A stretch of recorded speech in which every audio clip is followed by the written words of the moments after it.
Who are the best heavyweights in January 2017? Let's find out. I'm Teekosey, and this is with just 15 defeats.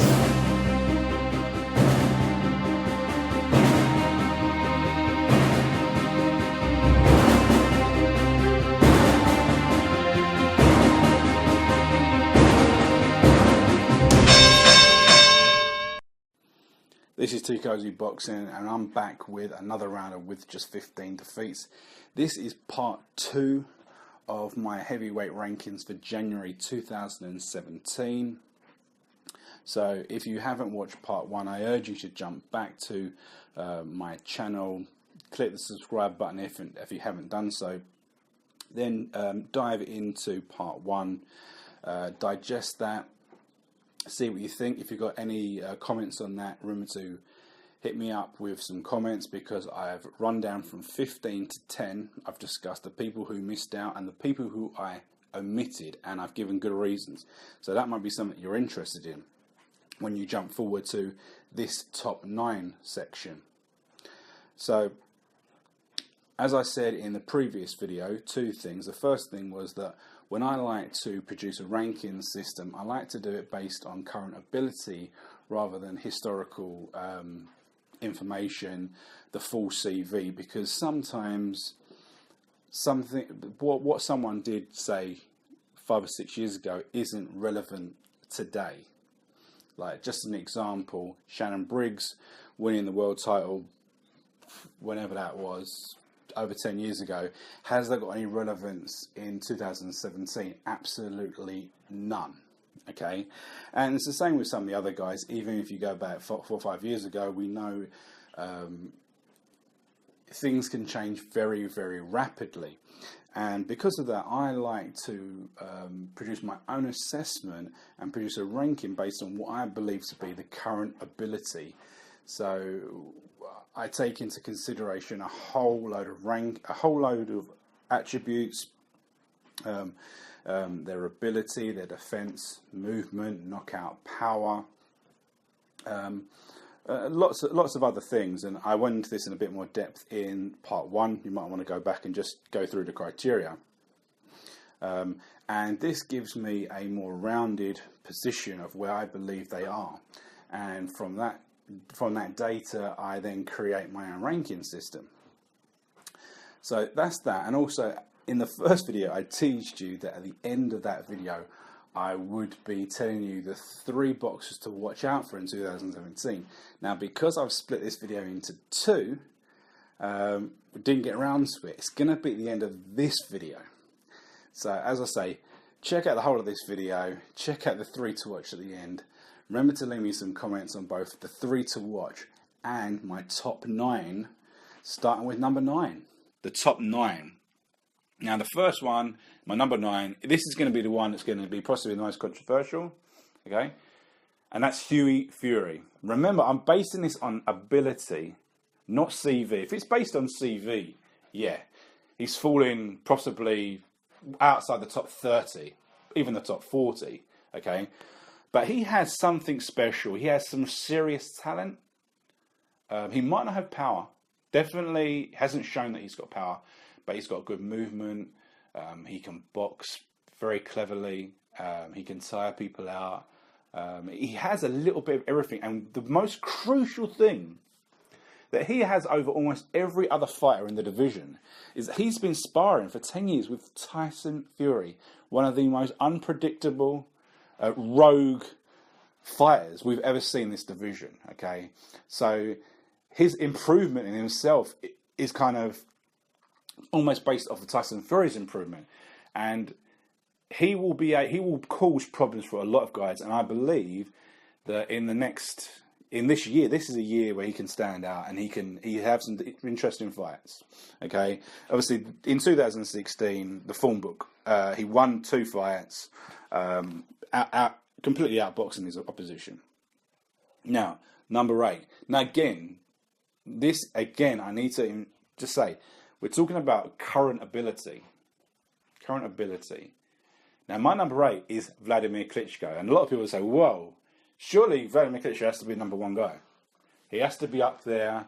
He's only lost to Tyson Fury. Tyson Fury's out of the picture. Wladimir Klitschko has been a legend. He's just taken at everyone for 10 years. Yes, he has.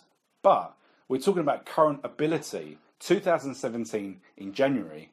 And he hasn't fought for well over a year. Okay, so his last fight was 14 months ago, where he really didn't put up much of a fight. He didn't throw many punches. He struggled. Tyson completely kind of done him. And then the previous fight before that was Byron Jones. He won it, but it was laboured. It wasn't what we were expecting. A lot of people at the time were expecting Klitschko to knock out Jennings early. Okay, it didn't happen. Did not happen. Wladimir Klitschko must be faded. He must be faded. His relatively recent performances have not been eye-catching, and we're now we're getting further and further afield. Now he remains where he is because he has a scheduled fight with Anthony Joshua, okay, and that is where his relevance remains, okay. But that's where he is for me. Next is Povetkin, like one of the most highly skilled operators in the division. But Povetkin for me is number 7. There's a big question over him because of these repeated drugs tests. Is he juiced up? Has he got advantages that he shouldn't be having? He's a phenomenal boxer. He's only lost to Klitschko, and Klitschko in his prime. He has a bit of everything, despite being a little bit smaller, and he has good power. And I believe that I'm putting him at 7, but I think he could probably beat a number of people above. But I put him there. The other thing is also his age. He's a lot older than most people believe, or most people realise. Sorry. So he's not a spring chicken, and he knocked out Duhaupas on a day's notice when he'd had like 3 months camp. It wasn't a fair fight. Yeah. So we'll have to see what fight he gets early in early 2017 to see realistically where he is. And he's one of these guys where when we do the summer rankings, it's all going to be change. All could be change, and he could be one of those guys that change. And number 6, Luis Ortiz. Doesn't do much for me, Luis Ortiz. Loads of people think he's a beast, and he's the greatest thing since sliced bread. He's the most feared fighter in the division. There's something. In 2016, he fought Tony Thompson, Malik Scott, and Dave Allen. Didn't look impressive in any of those fights. Tony Thompson basically gave up, took a paycheck. Malik Scott, he really struggled with a little bit of movement. And Dave Allen, again, it wasn't that impressive, okay? Wasn't that impressive. He's shown himself to be somewhat laboured, and he takes a lot of rounds off, a lot of time within rounds. But then his win against Jennings was quite impressive, going back over a year. And he does have skills. He has power. Whether he has the crazy power that people believe, for me, I'm putting him in this position because for me it's all about the next fight. The next fight, he should be having a bigger named opponent, and he really needs to step up, because if he doesn't, for me, he drops down further. I'm going to say it now. I will be dropping down Luis Ortiz in my rankings if he does not dispatch a decent level opponent with ease. Okay. Number 5, again, is a little bit of a surprise, is Kubrat Pulev. He comes number 5, and for me, he's in this position more on the basis of other people like Ortiz, that haven't really shown impressive performances. Now, Pulev himself didn't have fantastic performances himself. He had a war with Derek Chisora and a very easy fight against Samuel Pia. But Pulev really does have some very nice skills. Very good movement, light on his feet, in and out, good boxer. Doesn't quite have the power, a bit like Hughie Fury and some of those guys, but he has skills, and he has what it takes to be a world champion. He has what it takes to be a champion if he can box, and he can box well, and he sticks to a game plan. Again, another guy who needs a massive fight in 2017 to really push him forward because of the kind of so-so fights that he had in 2016. Now, the top four, people already thinking, who is top four? Who's the top four? There's 4 guys left. Who can it be? We already know that Tyson Fury's not in it, so who are these top 4? So number 4 is Joseph Parker.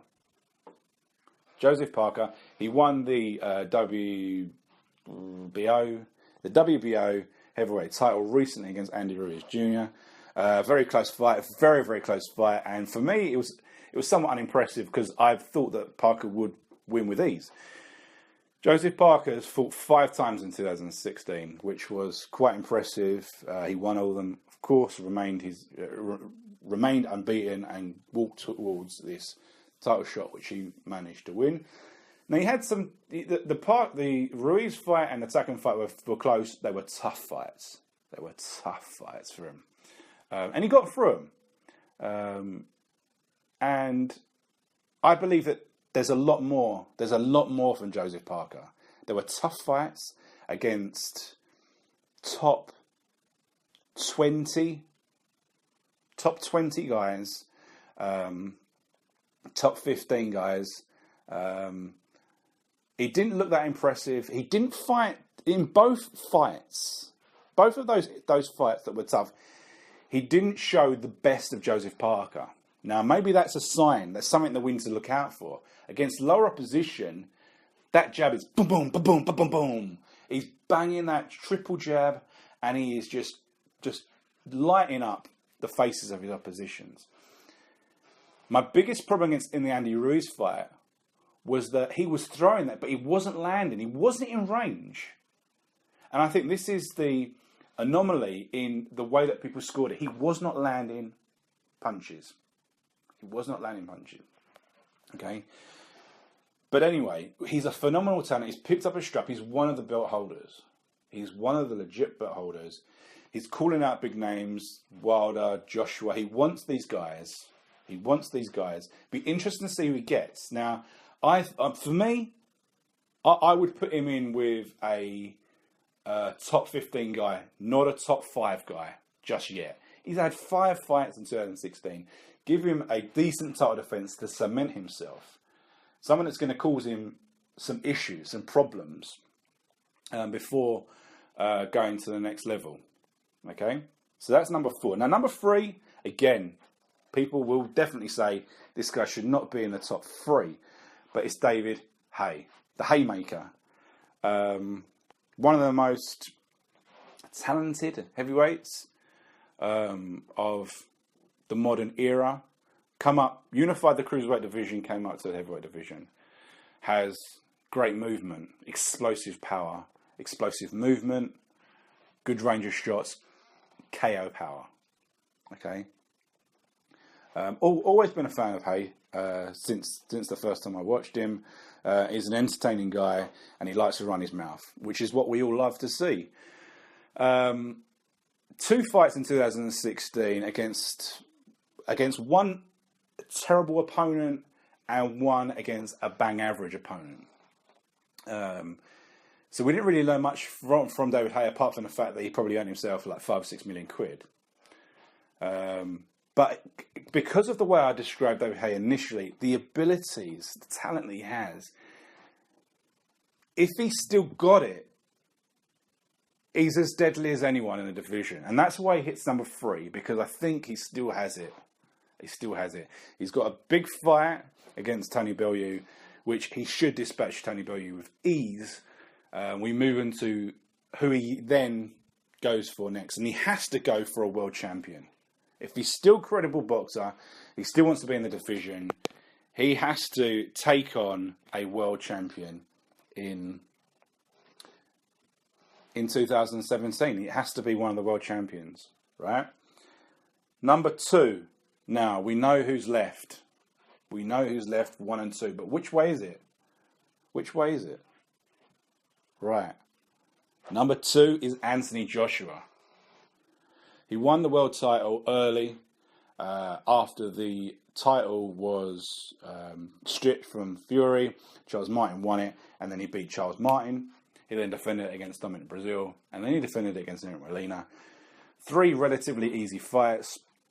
Anthony Joshua definitely has negatives. There are things that he needs to improve on. His movement is not great, but it has improved. It hasn't improved. What goes from him is that he's in his prime. He's in fantastic shape. He can box very nicely. And he has phenomenal knockout power. Probably the best knockout power in the division. Okay? But he has things to improve. And the problem is as a spectator, as a fan, as a viewer, when a guy is knocking someone out for fun, you never really see what they've got to offer. You look at Shannon Briggs. He has 40 first-round knockouts. What do you learn from that? You learn nothing. What you learn is when he gets in with someone that can avoid the first-round knockout and take him into deep water, and he struggles.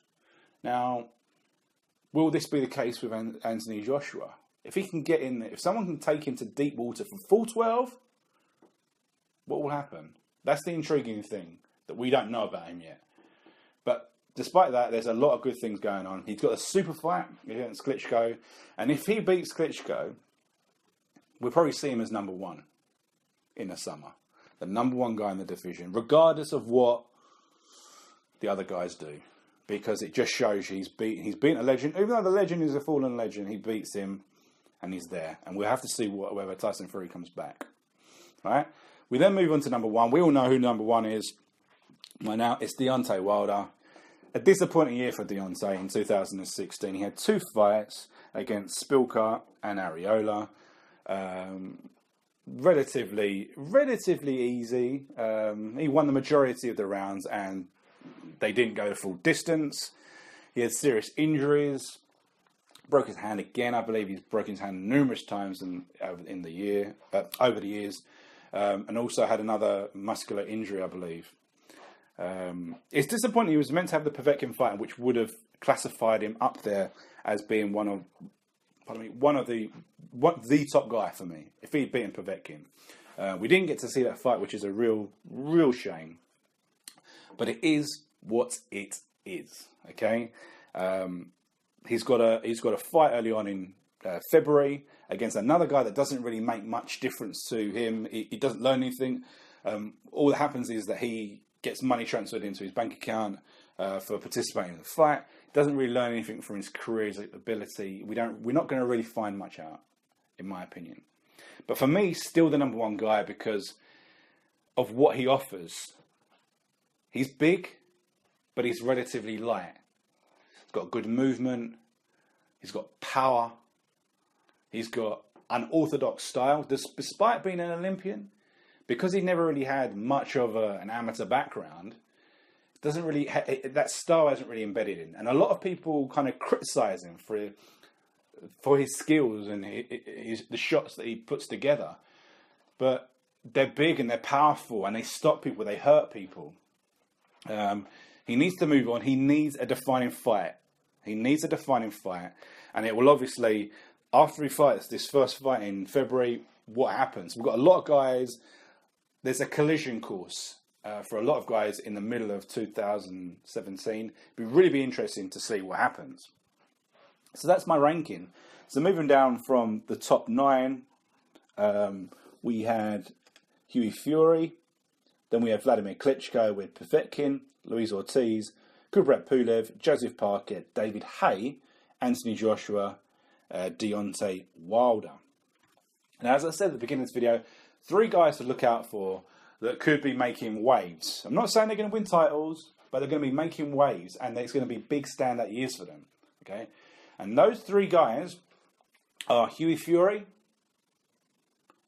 Jarrell Miller, and Dillian Whyte. They're 3 guys that are within my top 15, and they are all guys that could make a serious dent on the division. They could have big fights. All 3 could have big fights that alter the course of where the titles move. Okay, so it'll be interesting to follow those 3 guys.